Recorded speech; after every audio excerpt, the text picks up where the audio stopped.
Good morning friend, welcome to you all in my channel doctor Anshuman सुमन।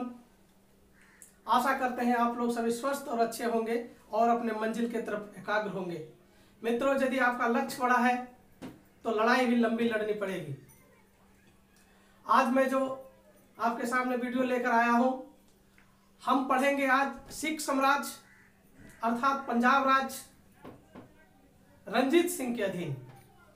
मित्रों, जब भी आप इस प्रकार से पढ़ाई करेंगे कि हर तथ्य और कंसेप्ट आपके साथ आए तो आपको समय लगेगा और उस समय में आपको थोड़ा धैर्य रखना पड़ेगा, तभी आप लंबी लड़ाई जीत सकते हैं। और मैं बार बार बोलता हूं, मेरे साथ पढ़ने के लिए सिर्फ आपको धैर्य चाहिए, बाकी सारा चीज मैं करूंगा। चलिए मित्रों, आज हम सिख साम्राज्य के बारे में पढ़ेंगे, वह पंजाब राज्य के बारे में पढ़ेंगे जो पूरी भारत जब अंग्रेजों से 200 साल का गुलाम था, वह पंजाब मात्र 100 साल का ही गुलाम अंग्रेजों से रहा। वो कैसे हो सका और ऐसा क्यों हुआ, हम वही पंजाब राज्य के बारे में आज बात करेंगे जहां पे हम पंच नदियों को पढ़े थे। मित्रों, जिसने सिंधु तंत्र वाला वीडियो नहीं देखे हैं वो अवश्य उसको देख लें, क्योंकि इसका इस्तेमाल काफी होने वाला है। अभी अरब आक्रमण के समय इसका इस्तेमाल होगा, मध्यकालीन भारत में इसका इस्तेमाल होगा, हर समय होगा। तो उस वीडियो को जरूर देखिएगा, जिससे आपकी क्लैरिटी और भी बढ़ जाएगी। ठीक है मित्रों, तो अभी चलेंगे, जब हम पंजाब राज्य की बात कर रहे हैं जो मात्र 100 साल तक अंग्रेजों का गुलाम रहा, उसकी जरिए पहले ऐतिहासिक पृष्ठभूमि को देख लेना हम उचित समझ रहे हैं। जब उसकी ऐतिहासिक पृष्ठभूमि को हम समझेंगे तब आगे के चरणों को समझने में काफी आसान होगा मित्रों। तो चलिए हम देखते हैं, गुरु नानक जी ने अपने भक्ति काल के समय एक नए धर्म का उत्थान किया जो सिख धर्म कहलाया। ठीक है मित्रों, और स्वाभाविक है, जिस समय इस धर्म का उत्थान हुआ उस समय भारत में इस्लाम का राज्य था, तो धर्मों के बीच में टकराहट होना स्वाभाविक था। और इसी संघर्ष ने धीरे धीरे बड़ा रूप लिया और अंत में एक सिख साम्राज्य जैसा व्यवस्था को जन्म दिया। तो हम छोटा सा पृष्ठभूमि को एक एक करके देखेंगे तो आपको और मजा आएगा। जैसे कि देखिए, गुरु नानक ने सिख धर्म की स्थापना किया। मित्रों, सिख धर्म गुरु नानक के समय आया, उसके पहले सिख संप्रदाय किसी प्रकार का व्यवस्था में नहीं था, तो यहीं से सिख संप्रदाय शुरू हुआ। और उसके बाद हम शॉर्ट में जाएंगे तो उसके बाद हम देखेंगे जो 5वां गुरु बनता है सिख संप्रदाय का, वह गुरु अर्जुन देव रहता है। और जैसा मैं आपको बताया, कतिपय कारणों से धर्मों के बीच में संघर्ष होता है और कई अन्य कारण से गुरु अर्जुन देव को जहांगीर क्या करता है, फांसी दे देता है। तो ये भी क्वेश्चन बहुत बार पूछता है कि गुरु अर्जुन देव को किसने जो है फांसी दिया, तो इसका आंसर होगा जहांगीर। ठीक है मित्रों, उसके बाद अगला गुरु देखेंगे जो मुगलों से और गुरु से जो है संघर्ष होगा, वो तेग बहादुर है, और तेग बहादुर को फांसी देता है औरंगजेब। ठीक है मित्रों, इस प्रकार से। और ये भी क्वेश्चन बार बार पूछता है कि तेग बहादुर को किसने फांसी दिया, तो याद रखिएगा औरंगजेब दिया। यहाँ से काफी क्वेश्चन पूछे जाएंगे। फिर उसके बाद 10वां गुरु बनता है, जिसको अंतिम गुरु भी कहते हैं, क्योंकि गुरु गोविंद सिंह जी ने आगे गुरु न बनने की बात कहा और कहा कि गुरु अर्जुन देव संकलित गुरु ग्रंथ ही अगला गुरु होगा, इसलिए 10वां गुरु और अंतिम गुरु गुरु गोविंद सिंह हुआ। ठीक है, और इन्होंने औरंगजेब को नाको चने चबा दिया था। तो मित्रों, उसके बारे में हम बाद में पढ़ेंगे। औरंगजेब की मृत्यु 1707 ईस्वी में होती है और गुरु गोविंद सिंह की मृत्यु 1708 ईस्वी में हो जाता है, नांदेड़ में। ठीक है, उसकी हत्या कर दी जाती है। उसके बाद उसका उत्तराधिकारी, जिसका संबंध जम्मू एंड कश्मीर से था, उसका नाम था बंदा बहादुर। हम जब उत्तर मुगल काल पढ़ा रहे थे मित्रों, उस समय बताए थे मुअज्जम को इन्होंने नाको चने चबा दिया था, बंदा बहादुर, और इसी को मारने के अभियान में मुअज्जम अपनी जान को खो दिया था। ठीक है, तो आप जरा रिलेशन करते जाइएगा, हम इसके बारे में ऑलरेडी पढ़ा चुके हैं। और जिस किसी मित्रों ने उस वीडियो को, उत्तर मुगल कालीन वीडियो को नहीं देखे उसको देखिए, कितना मजा आने लगेगा। मैं समझ रहा हूं कि जिस किसी ने सारे वीडियो को, मेरे सारे वीडियो को देखे हैं, उनको एक भी तकलीफ और परेशानी नहीं होगा रिलेशन स्थापित करने में। तो यही बंदा बहादुर की हम बात किए थे वहां पे भी। चलिए उसके बाद से जैसे ही बंदा बहादुर की यदि बात करें कि हत्या किसने किया था, तो इसका नाम है फर्रुखसियर। ठीक है दोस्तों, फर्रुखसियर के समय में इसको फांसी दे दिया गया बंदा बहादुर को। तब जाकर के एक प्रकार से कह सकते हैं कि कुछ समय के लिए सिख संप्रदाय में अंधकार का युग आ गया। ठीक है, लेकिन कालांतर में परिस्थितियां बदला और मुगल साम्राज्य का ही एक सूबेदार, ठीक है, कपूर सिंह को नवाब बनाया। किसको? कपूर सिंह को नवाब बनाया। और यह कपूर सिंह क्या किया, एक दल खालसा की स्थापना किया। दल खालसा क्या था? कृषकों से मिलाकर के बनाया हुआ एक धार्मिक सेना था। तो ये इंपॉर्टेंट बात है कि अगर आप पूछेगा कि दल खालसा की स्थापना किसने किया है, तो कपूर सिंह किया है। आप कंफ्यूज नहीं होइएगा, गुरु गोविंद सिंह ने खालसा पंथ की स्थापना किया था, जिसमें केस, कंघा, कड़ा इत्यादि की बात किया था। ठीक है, अब यहाँ पे है दल खालसा, जो कि जिसका धार्मिक सेना इसको बोलते हैं। ठीक है, ये कपूर सिंह ने बनाया। और उसके बाद से जस्सा सिंह के नेतृत्व में यही दल खालसा जो है 12 भाग में टूट गया, यानी 12 सैनिक तंत्रों में टूट गया। किसके समय में? जस्सा सिंह के समय में। और जस्सा सिंह काफी एक प्रकार से कह सकते हैं योग्य व्यक्ति था, जिसने पूरे दलों को एक प्रकार से एकीकृत करने का कोशिश किया था, सारे पंजाब राज्य को। और ये 12 मिसल में टूट गया, मतलब 12 सैनिक तंत्र, इसको मिसल कहा गया। तो मित्रों, अगर पूछा जाएगा कि पंजाब राज्य की जो स्थापना हुआ है कितने मिसलों पर हुआ है, तो कितने मिसल होंगे? 12 मिसल होंगे। किसके समय में आया? जस्सा सिंह के समय में आया। जस्सा सिंह को सुल्तान कौम भी कहा जाता है। तो मित्रों, अब यहां तक मिसिल तक आ गए। ठीक है, इसी मिसिल में सुकरचकिया मिसल, कन्हाई मिसल, भंगी मिसल, ठीक है, इस प्रकार के 12 मिसल थे, जिसमें भंगी मिसल जो है सबसे शक्तिशाली था, जबकि सुकरचकिया मिसल से महाराजा रंजीत सिंह का संबंध था। और समय आएगा जो आपको बताएंगे, सुकरचकिया मिसल पूरे पंजाब को एकीकृत कर दिया। चलिए तो देखते हैं किस प्रकार से सुकरचकिया मिसल जो है आगे बढ़ा। मित्रों, अभी तक आप मिसल तक पहुंच गए, करेक्शन अच्छा लग रहा होगा। अब देखिए हम सुकरचकिया मिसल को पढ़ेंगे। क्यों पढ़ेंगे? क्योंकि महाराजा रंजीत सिंह का संबंध जो था वो सुकरचकिया मिसल से था। चलिए आइए सुकरचकिया मिसल को देखते हैं। तो सुकरचकिया मिसल 12 मिसलों में से एक था, 12 मिसलों में से एक था सुकरचकिया मिसल। और अगर ये पूछा जाएगा कि सुकरचकिया मिसल का वास्तविक संस्थापक कौन था, तो आंसर होगा चरत सिंह। ठीक है, चरत सिंह का बेटा था महासिंह। ठीक है, और महासिंह का पुत्र था रंजीत सिंह, एकलौता पुत्र था। ठीक है मित्रों, अब ये रंजीत सिंह के बारे में हम विस्तृत से चर्चा करेंगे। पहले एक बार सीरीज देख लेते हैं। ठीक है, तो रंजीत सिंह की जो जन्म हुआ था 1780 ईस्वी में हुआ था और 1839 ईस्वी में इसकी मृत्यु हो गई।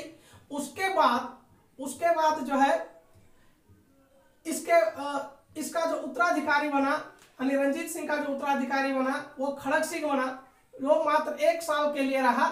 और इसके समय में एक ही बात पूछा जाता है कि किसका प्रभाव दरबार में सबसे ज्यादा था, तो डोगरा सरदारों का प्रभाव सबसे ज्यादा था। डोगरा सरदारों में गुलाब सिंह का नाम पढ़ेंगे।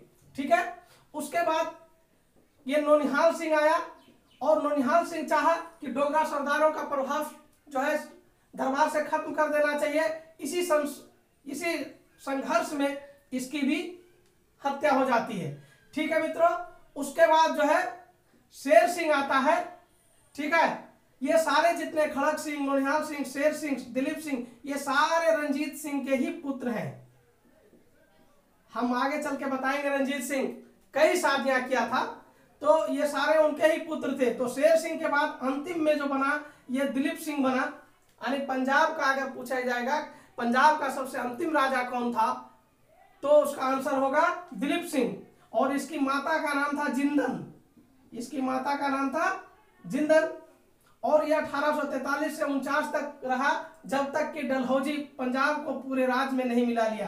तो इसमें 2 क्वेश्चन कि जो दिलीप सिंह सबसे अंतिम राजा होगा पंजाब साम्राज्य का, और उसके समय में ही डलहौजी ने पंजाब राज्य को ब्रिटिश प्रांत में मिला लिया। तो दोनों बात है और इसके बारे में विशेष चर्चा भी करेंगे। अभी पहले रणजीत सिंह को हम देखेंगे। ठीक है दोस्तों, तो इस प्रकार से आप लोग देख लिए, एक प्रकार से शुक्रचक्या मिश्र का वंशावली देख लिए, किस प्रकार से शासन किया। अब हम जो इंपॉर्टेंट बात करेंगे, हम रंजीत सिंह की बात करेंगे। मित्रों, रंजीत सिंह के बारे में बात करने से पहले हम एक बार आपको भौगोलिक दशा को बता देना चाहते हैं। जिस समय रंजीत सिंह को गद्दी प्राप्त हुआ था पंजाब का, उस समय एक जो हम रेड लाइन से मार्क किए इतना बड़ा भूभाग नहीं था। उसके अधीन मात्र रावी और सतलज, ये झेलम के बीच का ही क्षेत्र जो है, रावी और झेलम के बीच का ही क्षेत्र पंजाब राजधानी रंजीत सिंह के अधीन आता था। यह बड़ा साम्राज्य स्थापित करने में रंजीत सिंह का बहुत बड़ा योगदान है। मित्रों, आपको जैसा हम सिंधु नदी तंत्र बताए थे, और मैं फिर बोल रहा हूं, जो कोई मित्र नहीं देखे उसको जरूर देखिएगा। ये देखिए सिंधु नदी है, यहां से आ रही है, और उसके बाद ये झेलम नदी है, और ये जो है ये चिनाब नदी है, और ये रावी, ठीक है, और ये ब्यास और ये सतलज नदी है। ठीक है मित्रों, तो इसी नदियों के बीच में यानी पंचनद के बीच में ही सिख साम्राज्य का अभ्युदय हुआ है। ठीक है मित्रों, इसीलिए इस क्षेत्र को पंजाब भी कहा गया। तो आप इस एरिया को देख लीजिए, और देखिए ये वाला एरिया पाकिस्तान है, और ये पेशावर जो है हम बताएंगे खैबर दर्रा के जस्ट पूरब में है। ठीक है, तो चलिए ये भौगोलिक क्षेत्र एक बार नजर लगाइए, और यहाँ पे यहीं पे अभी पढ़ेंगे, ये गुजरानवाला है और ये श्रीनगर है, इसको आप अमृतसर, और ये लाहौर है। ठीक है, अमृतसर, लाहौर, गुजरानवाला और ये श्रीनगर। तो ये मोटा मोटी इस चीज को देख लीजिए सिर्फ। अभी सब जो है धीरे धीरे एक एक करके आपको क्लैरिटी करने में सहयोग करेगा। चलिए, तो पहले रंजीत सिंह के बारे में, इसका व्यक्तिगत जीवन के बारे में पढ़ते हैं, तब एक एक करके हम जोड़ते रहेंगे। देख लिया एरिया, ठीक है। तो चलिए, रंजीत सिंह महाराजा रंजीत सिंह, जिसका जन्म एक प्रकार से कह सकते हैं बुद्ध सिंह के रूप में हुआ, यानी कि बचपन का नाम जो उसको बुद्ध सिंह कहा जाता है। ठीक है, और जन्म कहाँ हुआ? गुजरानवाला, जो आज का पाकिस्तान में है। ठीक है, और जन्म हुआ उसका 1780 ईस्वी में। ठीक है मित्रों, इसके पिता का नाम यही महासिंह था। ठीक है, और इसके माता का नाम राजकौर था। ठीक है मित्रों, और इसकी शादी जो हुआ था, पहली शादी, उससे जो उसकी सास थी उसका नाम था सदा कौर। हम इसकी चर्चा इसलिए कर रहे हैं कि इसका इस्तेमाल होगा। सदा कौर बहुत ही कुशाग्र बुद्धि की लेडीज थी, जिन्होंने कि रंजीत सिंह को कई परिस्थितियों में सहयोग किया। तो चलिए, ये सास के बारे में जान गए, महासिंह राजकौर के बारे में जान गए मित्रों। उसके बाद देखिए, अगर व्यक्तिगत रूप से अगर देखा जाए कि रंजीत सिंह की जो क्षमता था और रंजीत सिंह के जो उपलब्धि को देखा गया, तो उसको शेरे पंजाब कहा गया। ये बहुत इंपॉर्टेंट है, क्वेश्चन पूछता भी है कि शेरे पंजाब किसे कहा जाता है, तो रंजीत सिंह को कहा जाता है, लायन ऑफ पंजाब। देखिए, सुल्तान एक कौम अलग चीज है, जिसको जस्सा सिंह को कहते हैं, यहाँ कंफ्यूज नहीं होना है। शेरे पंजाब का अगर बात करेगा तो रंजीत सिंह होगा। चलिए, इसके बारे में हम देखते हैं। इसकी वीरता को देख करके एक फ्रांसीसी व्यक्ति विक्टर, जो एक यात्री था, वो आया था, उसने बोला था कि रंजीत सिंह जो है नेपोलियन बोनापार्ट के जैसा है, अर्थात नेपोलियन की तरह इसका विजय अभियान था, और नेपोलियन के जैसा यह वीर था, नेपोलियन बोनापार्ट के जैसा। ध्यान दीजिएगा। ठीक है मित्रों, उसके बाद यदि इसका हम जीवन काल को देखें, तो हम देखेंगे कि 9 साल के उम्र में इसको चिकन पॉक्स का रोग हो जाता है। चिकन पॉक्स, जिसको माता का रोग भी हम लोग बोलते हैं, उससे हो जाता है, और उसका बायां आंख जो है खत्म हो जाता है। ठीक है मित्रों, चिकन पॉक्स का रोग होता है इसको 9 साल में, और बायां आंख इसका खराब हो जाता है। 12 साल के उम्र में इसके पिताजी की मृत्यु हो जाता है। ठीक है मित्रों, और 18 साल के उम्र में इसकी माता, जो प्रारंभ में इसकी संरक्षका रहती है, उसका नाम राजकौर, उसकी भी मृत्यु हो जाता है। अर्थात यूं कहें कि 18 वर्ष आते आते महाराजा रंजीत सिंह के ऊपर जो हाथ रहता है, छत्र छाया सारा समाप्त हो जाता है। ठीक है मित्रों, और उसके कुछ ही दिन बाद उसके दरबार का जो वजीर है लखपत सिंह, उसकी भी मृत्यु हो जाता है। और ऐसे में एक प्रकार से महाराजा रंजीत सिंह के लिए एक वीरान साम्राज्य और एक छोटा सा साम्राज्य मिला, जिसके सामने कई प्रकार का चुनौतियां था। जैसे क्या था, 12 मिसलों में आपस में संघर्ष, अंग्रेजों का बढ़ता हुआ प्रभाव, अफगानों का पंजाब के तरफ आक्रमण, कई प्रकार का समस्या से ये महाराजा रंजीत सिंह ग्रस्त था। लेकिन यह व्यक्ति जिसको पुस्तक का एक भी ज्ञान नहीं था, लेकिन यह जन्मजात एक कुशल शिकारी था, एक कुशल राजनेता था और एक कुशल संगठन करता था। एक वीर और निर्भीक व्यक्ति रंजीत सिंह अपने जीवन में बढ़ते रहा। ठीक है मित्रों, तो इसको देखेंगे किस प्रकार से रंजीत सिंह सारी तमाम परिस्थितियों को दरकिनार करके एक अपना ऐसा रास्ता तय किया जहां से एक मजबूत पंजाब साम्राज्य की स्थापना किया। ठीक है मित्रों, चलिए ये इनके परिस्थितियां जो विपरीत थे इसके बारे में मैं चर्चा किया। ऐसा भी था कि इसके लिए परिस्थितियां कुछ लाभ की स्थिति में भी था। वो परिस्थितियां क्या था उसको हम देखेंगे मित्रों। उसको देखने के लिए पहले हम देखेंगे कि पानीपत का तृतीय युद्ध आप लोग सबको मालूम है। ठीक है, ये अहमद शाह अब्दाली और मराठाओं के बीच में हुआ था और यहां पे मराठाओं का बिल्कुल एक प्रकार से कह सकते हैं कमर तोड़ के रख दिया था ये युद्ध। तो मराठा शक्ति एक प्रकार से उत्तर भारत की तरफ अब नजर नहीं दौड़ा रहा था। साथ ही साथ मुगल जो सम्राट था उत्तर मुगल कालीन, वो अयोग्य था, वो पंजाब की तरफ आंख नहीं दिखा सकता था। ऐसे में पंजाब राज सबसे ज्यादा लाभान्वित हुआ था इस परिस्थितियों में। तो कहना यह उचित और गलत नहीं होगा मित्रों, यह कहना बिल्कुल गलत नहीं होगा। सबसे ज्यादा अगर लाभान्वित कोई राज्य था उस समय उत्कर्ष के लिए तो वो पंजाब राज्य ही था, क्योंकि इसके तरफ किसी का प्रभाव अब नहीं बचा था। तो यह लाभ की स्थिति था रंजीत सिंह के लिए। ठीक है, अब आइए कि रंजीत सिंह इन तमाम विपरीत परिस्थितियों के बावजूद अन्य परिस्थितियों का फायदा उठा करके किस प्रकार से समझबूझ के साथ अपना साम्राज्य को स्थापित किया, वो हम देखेंगे। आप देखेंगे कि 1797-98 के आसपास इसका राज्यारोहण होता है। ठीक है मित्रों, उसके बाद आप पश्चिम के तरफ से यहां पर से देखिए, ये देखिए यही है।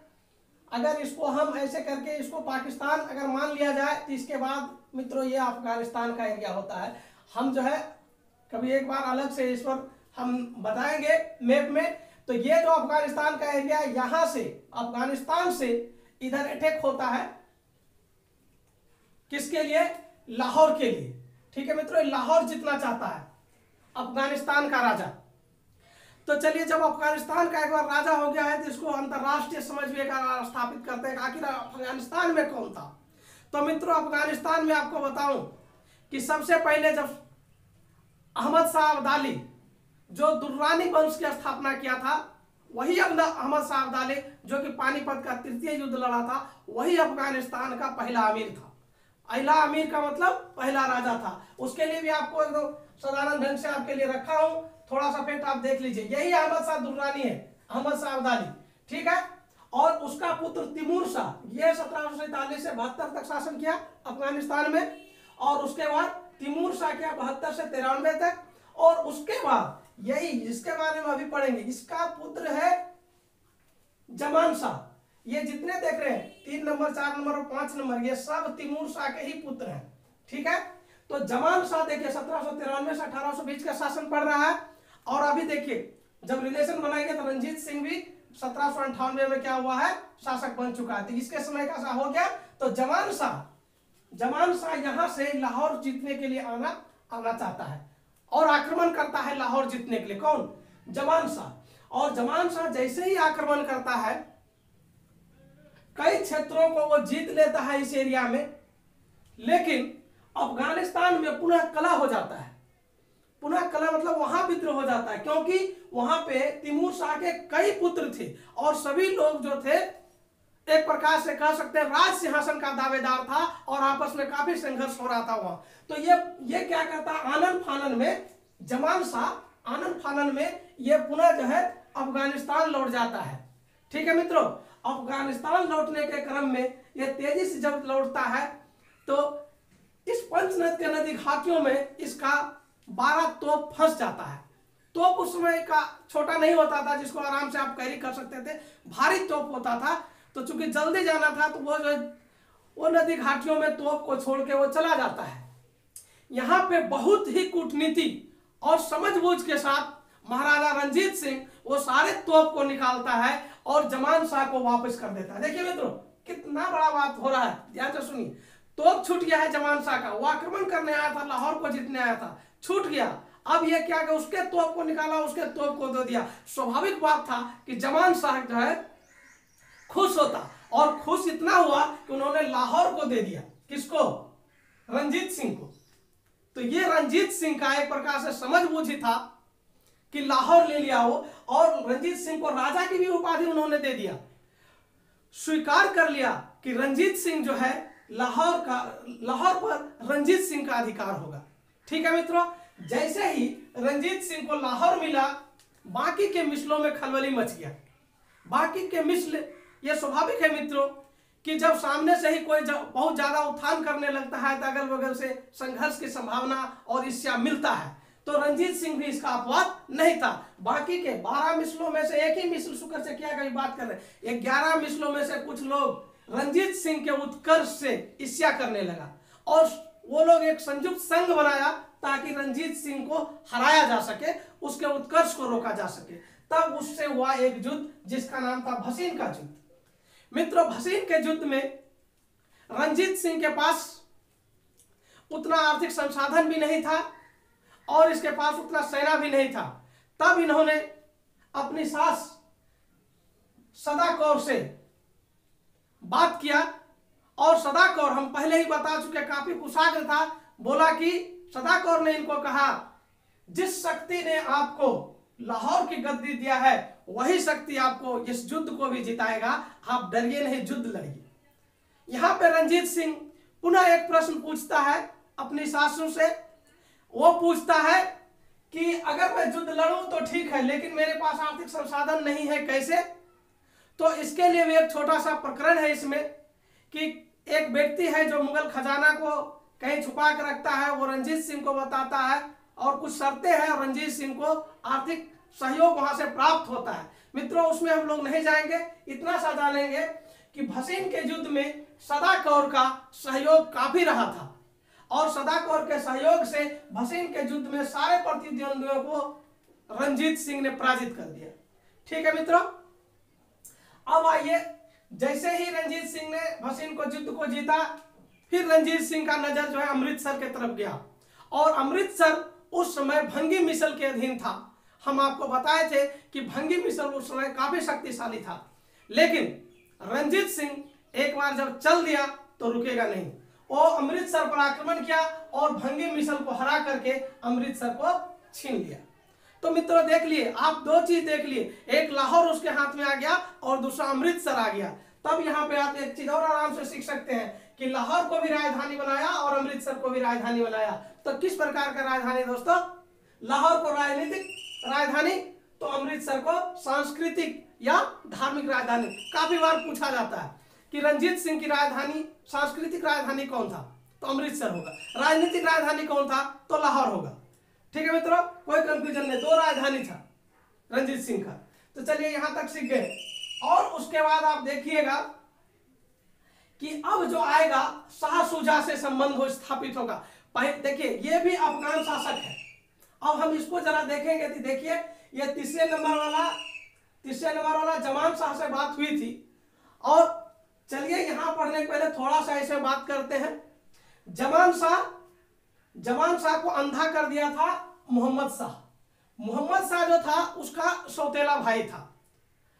अंधा इसलिए किया था क्योंकि अफगानिस्तान में नियम था कि जो व्यक्ति अंधा रहेगा वो राजा नहीं बन सकता है। तो चलिए, जान नहीं मारा था लेकिन अंधा करके ये मोहम्मद शाह वहां का राजा बन गया। ठीक है, आप उसका शासन काल देखिएगा तो 1800 3 साल के लिए। लेकिन जमान शाह का एक भाई था शाह शुजा, उसको ये बर्दाश्त नहीं हो रहा था। ये शाह शुजा उसमें हेरात का सूबेदार था। ठीक है मित्रों, अगर हेरात देखेंगे, पेशावर यहाँ है, काबुल यहाँ है, ठीक है, तो ये आपको हेरात यहाँ मिलेगा, हम कभी बताएंगे आप लोग को, ठीक है, इसके बारे में पूरा डिटेल से मैप बताएंगे। तो ये जो है शाह शुजा है, इसको जब मोहम्मद शाह को वो पदस्थ कर देता है, ठीक है, और मोहम्मद शाह को ये हरा देता है और ये बन जाता है अफगानिस्तान का पचमा अमीर या पचमा राजा। अब ये जो है पचमा राजा जब बनता है तो आप ध्यान दीजिए कि ये शाह शुजा जो बनेगा ये आसानी से नहीं रहेगा, क्योंकि यहाँ पे संघर्ष हो रहा है। अब शाह शुजा को भी हराने के लिए मोहम्मद शाह जो है कोशिश करेगा। वहां पे इतना ऐसा संघर्ष है, जटिल है कि सारे भाइयों में आपस में टकराहट है, ठीक है मित्रों। तो यहाँ शाह शुजा को एक समय आता है कि शाह शुजा जो है को वहां से यानी कि अफगानिस्तान से भागना पड़ता है, ठीक है। कब? 1809 ईस्वी के बाद जो है इसको वहां से भागना पड़ता है, और वो भागता है तो किधर भागता है? पूरब की तरफ भागता है, जहां रंजीत सिंह का साम्राज्य है, ठीक है। और यही रंजीत सिंह का साम्राज्य में आके क्या करता है? निर्वासन में समय बिताता है, ठीक है। इसकी एक कहानी और जानना बहुत इंपॉर्टेंट है। इसका एक सेनापति है शाह शुजा का, जो कि फतेह सिंह उसका नाम है। वो कश्मीर को जीतना चाहता है, ठीक है मित्रों। तो कश्मीर पर अटैक करता है, वो ये वाला एरिया पर अटैक करता है, और महाराजा रंजीत सिंह भी कश्मीर पर अटैक करना चाहता है। अब दोनों ही अटैक मिल करके कश्मीर पर अटैक किया। नियम के मुताबिक 2/3 हिस्सा शाह शुजा को मिलना था और 1/3 हिस्सा सिखों को मिलना था, लेकिन फतेह सिंह एक भी हिस्सा सिखों को देने के लिए राजी नहीं था। तब रंजीत सिंह बल का प्रयोग करके इस शाह शुजा से कोहिनूर का हीरा छीन लेता है। एक वाकया ये है, और दूसरा इसका एक प्रकरण है कि कई इतिहासकार लिखते हैं कि शाह शुजा आकर के रंजीत सिंह के साम्राज्य में शरण लिया था, इसलिए वो कोहिनूर हीरा जो है रंजीत को मिलेगा। आपको सिर्फ इतना सा जानना है कि शाह शुजा जो पचमा अफगान का अमीर था, उसने रंजीत सिंह को क्या दिया था? कोहिनूर का हीरा दिया था। और यही कोहिनूर का हीरा, जिसके बारे में आप लोग पढ़े होंगे, नादिर शाह 1739 ईस्वी में भारत पर आक्रमण करके इस कोहिनूर हीरा को अफगानिस्तान ले गया था। उसी कोहिनूर हीरा की बात कर रहे हैं। अब स्पष्ट समझ में आ रहा है मित्रों? आप लोग कमेंट बॉक्स में हमको बताइएगा कि नादिर शाह का आक्रमण किस मुगल बादशाह के समय में हुआ था, ठीक है। वही कोहिनूर हीरा की बात कर रहा हूं। वो कोहिनूर हीरा पहले अफगानिस्तान गया, नादिर शाह ले गया, और नादिर शाह का सेनापति अहमद शाह दुर्रानी अहमद शाह अब्दाली था। और जब यह राजा बना तो कोहिनूर हीरा इसके पास था। इससे धीरे धीरे सब यहाँ पे आया, और इसके पास ये शाह शुजा से पुनः कोहिनूर हीरा किसके पास आया? रंजीत सिंह के पास आ गया, ठीक है मित्रों। अब कोहिनूर हीरा किसके पास? रंजीत सिंह के पास। तो क्वेश्चन पूछा जाएगा कि कोहिनूर हीरा रंजीत सिंह किससे प्राप्त किया? तो शाह शुजा से प्राप्त किया। वो अफगानिस्तान का पचमा अमीर था, ठीक है मित्रों। यहां तक कोई समस्या नहीं है। तो अफगानिस्तान के साथ जो संबंध देखे तो दो राजाओं के साथ संबंध देखे। जमान शाह के साथ देखे, जमान शाह ने उसको लाहौर दिया और शाह शुजा ने रंजीत सिंह को क्या दिया? कोहिनूर हीरा दिया। बहुत मजा आ रहा होगा आप लोग को। अब एक लास्ट इसका है संबंध अंग्रेजों के साथ, बहुत इंपॉर्टेंट। तो अंग्रेज के साथ रंजीत सिंह का क्या संबंध रहा, इसको जानेंगे, बहुत ही मजा आएगा। ये क्यों? क्योंकि जिस समय अंग्रेज और रंजीत सिंह का संबंध आपस में टकराने का स्थिति था, उसी समय अंग्रेज और रंजीत सिंह दोनों आपस में संधि करने के लिए विवश हुआ। इसका कारण क्या था कि फ्रांस में नेपोलियन का उत्थान, और उसको डर था कि फ्रांस का आक्रमण जो है भारत पर होगा। तब अंग्रेज चाहता था कि शक्तिशाली रंजीत सिंह फ्रांसीसियों में ना मिल जाए, ठीक है। इसलिए अंग्रेजों ने रंजीत सिंह के साथ संधि करना वाजिब समझा, और तब उसने, अब यहां पे ध्यान दीजिए, ये तो सतलज नदी है दोस्तों, ये सतलज नदी के इस पार का हिस्सा भी रंजीत सिंह के अधीन माना। यही सतलज नदी लास्ट वाला नदी है, देखे हैं पंचनद का, इस हिस्सा को रंजीत सिंह के अधीन माना। लेकिन जब उसको अंग्रेजों को यह पता चल गया कि अब फ्रांस आक्रमण नहीं करने वाला है, तो आपको मालूम है अपने स्वभाव के अनुसार से अंग्रेज अपने बात से पलट गया और रंजीत सिंह को बोला कि आप सतलज से पार आने का हिम्मत नहीं जुटाइएगा, अन्यथा हम हमारे युद्ध का सामना करना पड़ेगा। और फाइनली क्या हुआ, 1809 ईस्वी में अमृतसर की संधि हुआ।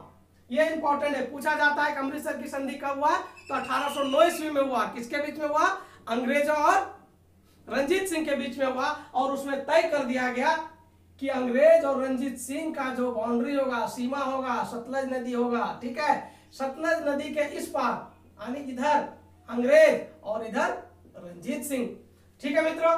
तो इस प्रकार से आप देख सकते हैं कि किस प्रकार से हम लोग बहुत ही आसानी से अंतर्राष्ट्रीय संबंध भी स्थापित किया अफगानिस्तान के साथ, अंग्रेजों के साथ। और राष्ट्रीय संबंध में हम देखें किस प्रकार से पानीपत, किस प्रकार से मुगल काल, और किस प्रकार से हम जो है इस 12 मिसलों का संबंध स्थापित किए हैं। मित्रों, मुझे पूरा विश्वास है आप लोगों को यह वीडियो काफी पसंद आया होगा।